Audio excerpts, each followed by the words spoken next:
ఈ రోజు జరిగిన అసెంబ్లీ సమావేశాల్లో ప్రవేశపెట్టిన బడ్జెట్ పద్దులపైన చర్చల్లో ఎమ్మెల్యే ధన్పాల్ సూర్యనారాయణ మాట్లాడుతూ తెలంగాణలోని దేవాలయ భూములు ఆక్రమణ అనేది తీవ్రమైన సమస్యగా మారిందని, తెలంగాణ రాకముందు 8,07,235 ఎకరాల దేవాదాయ భూములు ఉండేవి అన్నారు. తెలంగాణ వచ్చిన తర్వాత 20,124 ఎకరాల దేవాదాయ భూములు కబ్జాకు గురైతే కేవలం 1,146 ఎకరాలకు మాత్రమే కేసులు నమోదు అయ్యాయని అన్నారు. కబ్జాకు గురైన మిగతా భూములు లెక్క ప్రభుత్వం దగ్గరే ఉందా అంటే దానిపైన ఈ ప్రభుత్వం ఏం చర్యలు తీసుకున్నారో సమాధానం చెప్పాలన్నారు. వేలాది కోట్ల ఆదాయం దేవాలయాల నుండి వస్తూ ఉంటే వారి నిర్వహణ ఆద్వాన స్థితిలో ఉన్నాయని, కేవలం 190 బడ్జెట్తో వాటి అభివృద్ధి ఏ విధంగా సాధ్యమో ప్రభుత్వం సమాధానం చెప్పాలన్నారు. దేవాలయాలు అన్ని కూడా పర్యవేక్షణలో ఉంచి వాటి కోసం ప్రత్యేక నిఘా బృందాన్ని ఏర్పాటు చేయాలి. ఎందుకంటే గడిచిన సంవత్సరం కాలంలో తెలంగాణలో 100కు పైగా హిందూ దేవాలయాలపైన దాడులు జరిగితే ప్రభుత్వం అసలు ఎందుకు స్పందించలేదో స్పష్టం చేయాలన్నారు. ఇటీవల సికింద్రాబాద్లోని ముత్యాలమ్మ దేవాలయంలో దుర్గామాత విగ్రహం ధ్వంసం చేయబడింది. ఇది భక్తులలో ఆగ్రహాన్ని రేకెత్తించిందని, అలాగే శంషాబాద్లోని ఎయిర్పోర్ట్ కాలనీలో ఉన్న హనుమాన్ దేవాలయంలో నవగ్రహ విగ్రహాలు ధ్వంసం చేయడం జరిగింది. ఇది కూడా స్థానికుల్లోని ఉద్రిక్తతను సృష్టించింది. ఈ సంఘటనలు భక్తుల భద్రతపై ప్రశ్నార్థకంగా నిలుస్తున్నాయని వాపోయారు. ఇటీవల దాడులలో విగ్రహాలు ధ్వంసమైన ప్రతి గుడికి పునః ప్రతిష్టాపనకు అయ్యే ఖర్చు ప్రభుత్వం భరించేలా నిధులు కేటాయించాలని అన్నారు. డిమాండ్స్ పైన మాట్లాడటానికి అవకాశం ఇచ్చిన మీకు మరియు నా నియోజకవర్గ ప్రజలకు భారతీయ జనతా పార్టీకి ధన్యవాదాలు చెప్తా ఉన్నాను అధ్యక్ష. ముందుగా ఎండోమెంట్ విషయం అధ్యక్ష, తెలంగాణలో దేవాలయ భూముల ఆక్రమణ అనేది తీవ్రమైన సమస్యగా మారింది అధ్యక్ష. తెలంగాణ రాకముందు 87,235 ఎకరాల దేవాదాయ భూములు ఉండేవి అధ్యక్ష. తెలంగాణ వచ్చిన తర్వాత 20,124 ఎకరాల దేవాలయ భూములు కబ్జాకు గురి అయితే కేవలం 1,146 ఎకరాలకు మాత్రమే కేసులు నమోదు అయ్యాయి అధ్యక్ష. కబ్జాకు గురైన మిగతా భూముల లెక్క ప్రభుత్వం దగ్గర ఉందా? ఉంటే దానిపైన ఈ ప్రభుత్వం ఏం చర్యలు తీసుకున్నారో సమాధానం చెప్పాలి. వేలాది కోట్ల ఆదాయం దేవాలయాల నుండి వస్తుంటే వాటి నిర్వహణ అధ్వాన్నంగా ఉంది అధ్యక్ష. కేవలం బడ్జెట్లో 190 కోట్లు కేటాయించి వాటి అభివృద్ధి ఏ విధంగా సాధ్యమో ప్రభుత్వం సమాధానం చెప్పాలి అధ్యక్ష. దేవాలయాలు అన్ని కూడా పర్యవేక్షణలో ఉంచి వాటి కోసం ప్రత్యేక నిఘా బృందాన్ని ఏర్పాటు చేయాలి. ఎందుకంటే గడచిన సంవత్సర కాలంలో తెలంగాణ రాష్ట్రంలో సుమారు 100 పైగా హిందూ దేవాలయాల పైన దాడులు జరిగితే ప్రభుత్వము అసలు ఎందుకు స్పందించలేదో చెప్పాలి అధ్యక్ష. ఇటీవల సికింద్రాబాద్లోని ముత్యాలమ్మ దేవాలయంలో దుర్గామాత విగ్రహం ధ్వంసం చేయబడింది. ఇది భక్తులలో ఆగ్రహాన్ని రేకెత్తించింది. అలాగే శంషాబాద్లోని ఎయిర్పోర్ట్ కాలనీలో ఉన్న హనుమాన్ దేవాలయంలో నవగ్రహ విగ్రహాలు ధ్వంసం చేయడం జరిగింది అధ్యక్ష. ఇది స్థానికుల్లో ఉద్రిక్తను సృష్టించింది. ఈ సంఘటనలు భక్తుల భద్రతపై ప్రశ్నార్థంగా నిలుస్తున్నాయి అధ్యక్ష. ఇటీవల దాడిలో విగ్రహాలు ధ్వంసమైన ప్రతి గుడికి పునఃప్రతిష్టకు అయ్యే ఖర్చు ప్రభుత్వమే భరించేలా నిధులు కేటాయించాలని మీ ద్వారా నేను ప్రభుత్వాన్ని కోరుకుంటున్నాను అధ్యక్ష. తెలంగాణ ప్రభుత్వం హిందూ పుణ్యక్షేత్రాల యాత్ర పథకం తీసుకురావాలని మీ ద్వారా నేను ప్రభుత్వాన్ని కోరుతున్నా అధ్యక్ష. హజ్ యాత్ర తరహాలో ప్రతి నియోజకవర్గం నుండి కనీసం 500 భక్తులకు ప్రతి సంవత్సరం చార్ధామ్ యాత్రకు ప్రభుత్వ ఆర్థిక సాయం అందించాలని నేను మీ ద్వారా ప్రభుత్వాన్ని కోరుతున్నాను అధ్యక్ష. ఎండోమెంట్ బడ్జెట్ను 1000 కోట్లకు పెంచండి. కేరళ ట్రావెన్కోర్ దేవస్థానం బోర్డు మాదిరిగా తెలంగాణలో కూడా తెలంగాణ టెంపుల్ డెవలప్మెంట్ అథారిటీ ఏర్పాటు చేసి ఆలయాల నుండి వచ్చే ఆదాయాన్ని పారదర్శకంగా స్థానిక అభివృద్ధికి వినియోగించాలని మీ ద్వారా ప్రభుత్వాన్ని కోరుతున్నాను అధ్యక్ష.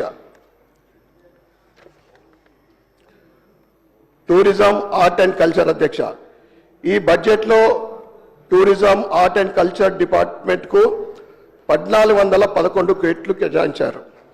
ఎంతో ఘన చరిత్ర కలిగిన సాంస్కృతిక కళల సంప్రదాయాల మరియు పురాతన నిర్మాణాల అభివృద్ధి కోసం మరియు పరిరక్షణ కోసం టూరిజం ప్రాజెక్టుకు 720 కోట్ల రూపాయలను ఈ బడ్జెట్లో కేటాయించారు.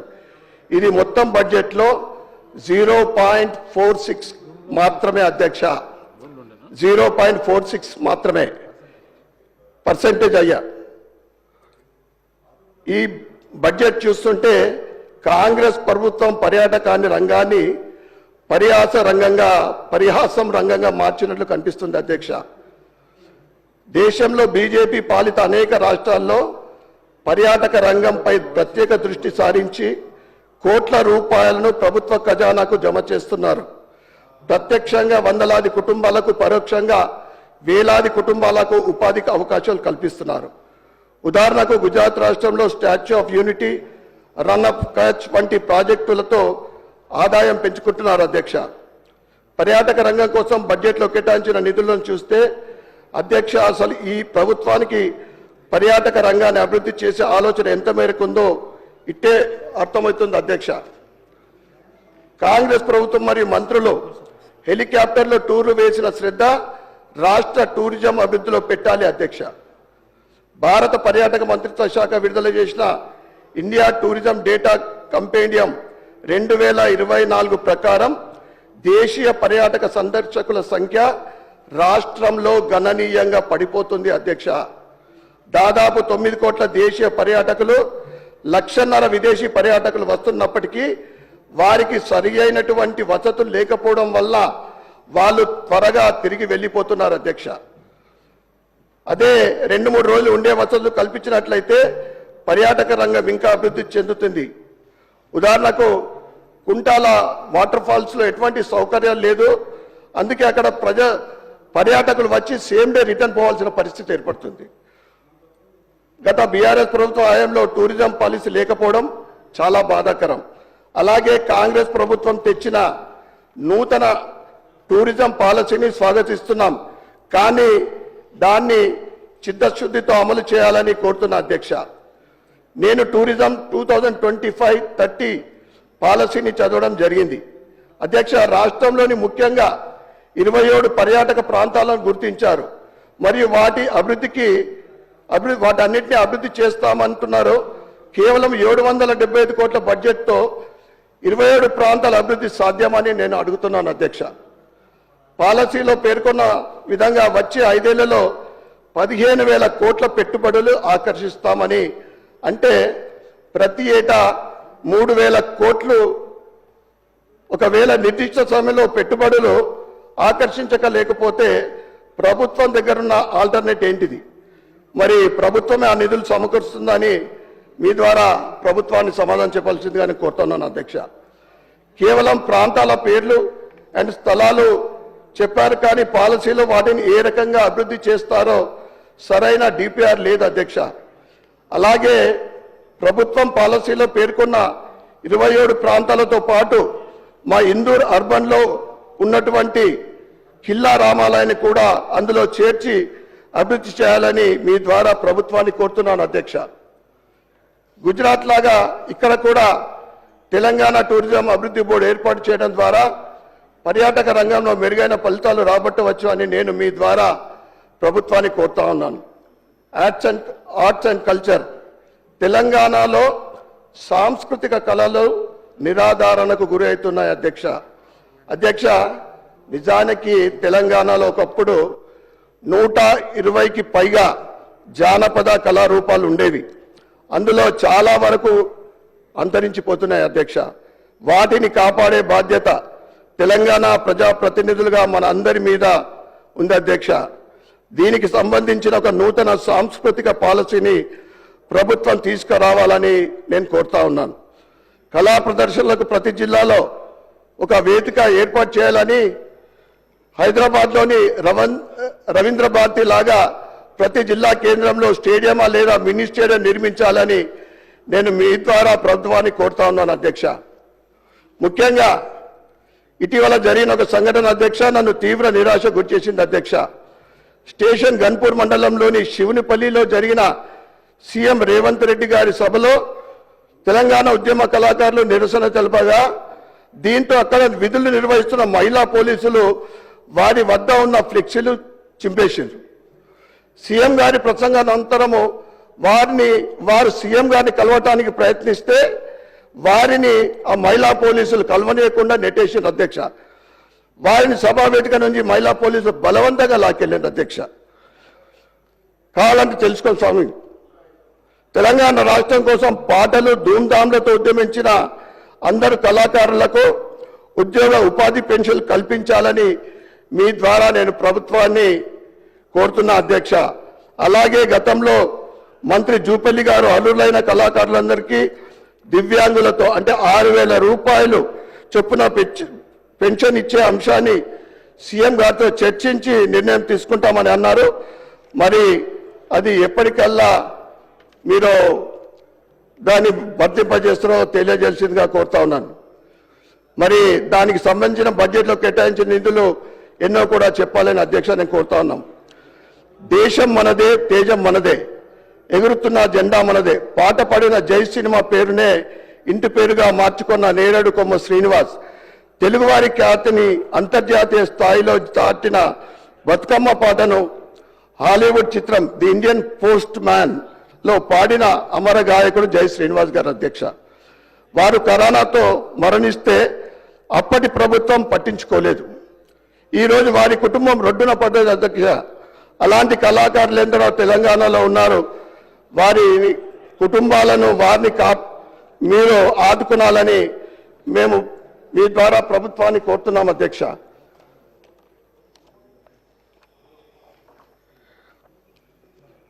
ధర్మదయ తెలంగాణ రాకముందు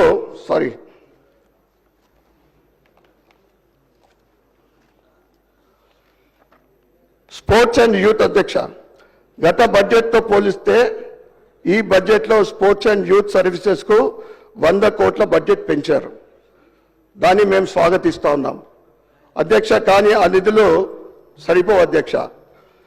ఒకవైపు కేంద్ర ప్రభుత్వం ఖేలో ఇండియాను ప్రతిష్టాత్మకంగా తీసుకొని దేశంలోని యువతను క్రీడారంగం వైపు ప్రోత్సహిస్తూ ఫిట్ ఇండియాను సాధించాలనే లక్ష్యంతో ముందుకు పోతున్న క్రమంలో మన తెలంగాణ రాష్ట్రము వెనుకబడిపోతా ఉంది అధ్యక్ష. స్పోర్ట్స్లో హైదరాబాద్లోని హకీంపేటలో స్పోర్ట్స్ యూనివర్సిటీ నిర్మిస్తామంటున్నారు, బాగుంది అధ్యక్ష.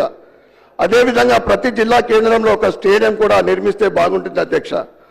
అలాగే హైదరాబాద్కు చెందిన బ్యాడ్మింటన్ స్టార్ పుల్లెల గోపీచంద్ మరియు పివి సింధు, షూటింగ్లో ఈషా సింగ్, క్రికెట్లో మొహమ్మద్ సిరాజ్ వంటి వారు ప్రపంచవ్యాప్తంగా గుర్తు పొందారు. ఇంత ప్రతిభ ఉన్నప్పటికీ రాష్ట్ర ప్రభుత్వం క్రీడల అభివృద్ధిపై సరైన దృష్టి పెట్టడం లేదు అధ్యక్ష. 2025-26 బడ్జెట్లో క్రీడల అభివృద్ధికి 500 కోట్లు కేటాయించబడినట్లు ప్రకటించడం పడింది అధ్యక్ష. జాతీయ అంతర్జాతీయ అవార్డులతో పాటు అర్జున అవార్డులు, బంగారు పతకాలు అందుకున్న మా జిల్లాకు చెందిన ఎండల సౌందర్య, ఉసాముద్దీన్ మొహమ్మద్, నిఖిత్ జరీన్, కియానంద్ వంటి అనేక క్రీడాకారులు మా ఇందూరు జిల్లాకు చెందినవారు అధ్యక్ష. నాది ఒక చిన్న విన్నపం అధ్యక్ష. ఇందూరు నగరంలోని 6 ఎకరాల పైచిలకు విస్తీర్ణంలో ఉన్నటువంటి పాత కలెక్టరేట్ స్థలము మరియు ఆనుకొని ఉన్న గ్రౌండ్ను మినీ స్టేడియంగా నిర్మించాలని మీ ద్వారా ప్రభుత్వాన్ని కోరుతా ఉన్నాను. అలాగే పాత ఇరిగేషన్ భవనం యొక్క 2 ఎకరాల స్థలంలో ఇండోర్ స్టేడియం నిర్మించాలని, అదేవిధంగా 30 సంవత్సరాల క్రితం 15 ఎకరాలు ప్రభుత్వం కేటాయించింది అధ్యక్ష. దాని పేరు అప్పటి కాంగ్రెస్ నాయకుడు రాజారాం గారి పేరు పెట్టడం జరిగింది. కానీ అప్పటి నుండి ఇప్పటిదాకా 30 సంవత్సరాల నుండి ఆ గ్రౌండ్కి ఎటువంటి సౌకర్యాలు లేవు. ఆ గ్రౌండ్ని కూడా క్రికెట్ గ్రౌండ్గా నిర్మించాలని మీ ద్వారా నేను ప్రభుత్వాన్ని కోరుతున్నాను అధ్యక్ష. దేశానికి రాష్ట్రానికి గొప్ప పేరు తెచ్చేందుకు మా ఇందూరు బిడ్డలు సిద్ధంగా ఉన్నారు అధ్యక్ష. కేవలం ప్రభుత్వ ప్రోత్సాహం, సరైన వసతులు లేక ఇప్పటి వరకు అనేక సంవత్సరాల నుండి ఫుల్ టైం కోచ్ లేడు అధ్యక్ష. ప్రభుత్వంతో నుండి ఒక ఫుల్ టైం కోచ్ లేకున్నా కానీ మా ఇందూరు నుండి జాతీయ అంతర్జాతీయ స్థాయి ఎదగడానికి వాళ్ళే కోచింగ్ తీసుకొని అక్కడ ఉన్న వాళ్ళతోటి వాళ్ళు ఒక గొప్ప క్రీడాకారులు ఎదుగుతున్నారు అధ్యక్ష. వీటికి సంబంధించిన వినతి పత్రాలు గతంలోనే నేను మంత్రి గారికి అందించాను. దయచేసి బడ్జెట్లో నిధులు కేటాయించండి మరియు నిధులు కేటాయించాలని మీ ద్వారా నేను డిమాండ్ చేస్తున్నాను అధ్యక్ష.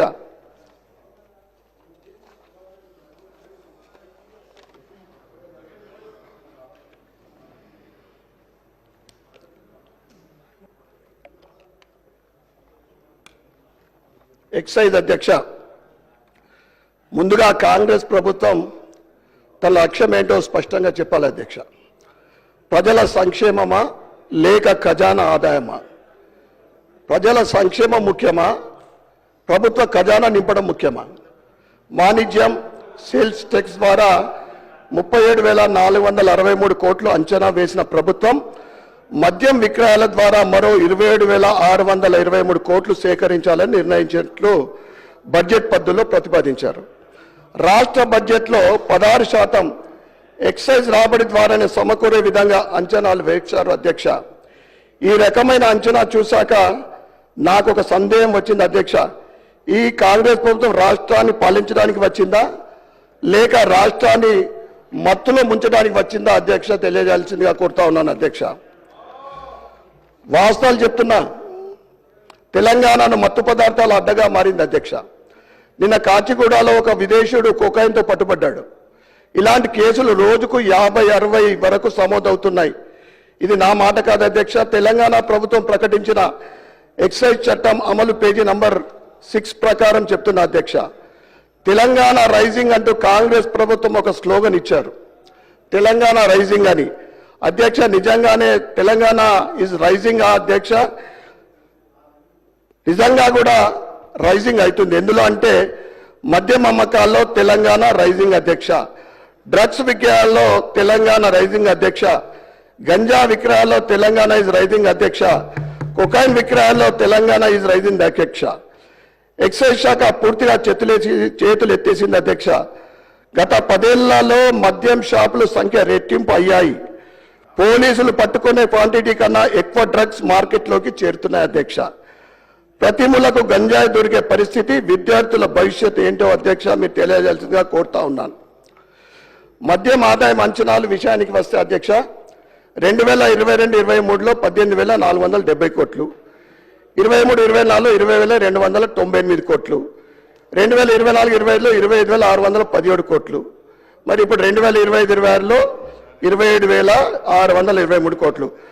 ప్రతి సంవత్సరం మద్యం ఆదాయాన్ని పెంచుకుంటూ తెలంగాణ మత్తు మార్కెట్గా మార్చేస్తున్నారు అధ్యక్ష. ఆ ప్రభుత్వం కానీ ఇప్పటి కాంగ్రెస్ ప్రభుత్వం కానీ ఇది ప్రజలను మత్తులో ముంచుతున్నాయి అధ్యక్ష.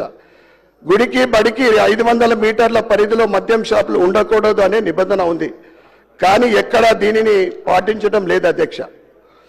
కల్తీ కల్లు వల్ల గౌడన్నల జీవితం నాశనం అవుతోంది. ప్రభుత్వం దీనిపై కఠిన చర్యలు తీసుకోవాలని నేను కోరుతా ఉన్నాను అధ్యక్ష. మద్యం తాగి వాహనం నడపడం నేరం, కానీ మద్యం అమ్మే ప్రభుత్వం నడపడం నేరం కాదా అధ్యక్ష? నేను అడుగుతా ఉన్నాను అధ్యక్ష. చివరగా అధ్యక్ష, ప్రజల ఆరోగ్యాన్ని పణంగా పెట్టి రెవెన్యూను పెంచుకోవాలని ప్రభుత్వ ఆలోచన విధానాన్ని భారతీయ జనతా పార్టీ తరఫున తీవ్రంగా వ్యతిరేకిస్తున్నాం అధ్యక్ష. దేవుళ్ళ పేర్లతో వైన్ షాప్లను బార్లకు పేర్లు పెట్టకుండా ఉండే విధంగా చట్టం తీసుకురావాలని నేను సూచిస్తా ఉన్నాను అధ్యక్ష. ఎడ్యుకేషన్ విషయంలో మా సోదరుడు రాకేష్ రెడ్డి గారు పూర్తి స్థాయిలో మాట్లాడతారు. ఎడ్యుకేషన్ విషయం కూడా పూర్తిగా, ఎందుకంటే అన్ని స్థాయిలలో ప్రైమరీ కానీ, హై స్కూల్ కానీ, కాలేజీలు కానీ, యూనివర్సిటీలు కానీ పోస్టులు భర్తీ లేవు అధ్యక్ష. అక్కడ స్టాఫ్ లేకపోవడం వల్ల విద్య మనం అనుకుంటున్న రీతిలో ఎదుగుతలేదు. అదేవిధంగా వసతులు, ఏ స్కూల్ పోయినా కరెంట్ ఉండదు, వాటర్ ఫెసిలిటీ ఉండదు, టాయిలెట్స్ ఉండయి. ఇవన్నీ పెట్టిన దృష్టి పెట్టాలని కోరుకుంటూ ధన్యవాదాలు అధ్యక్ష.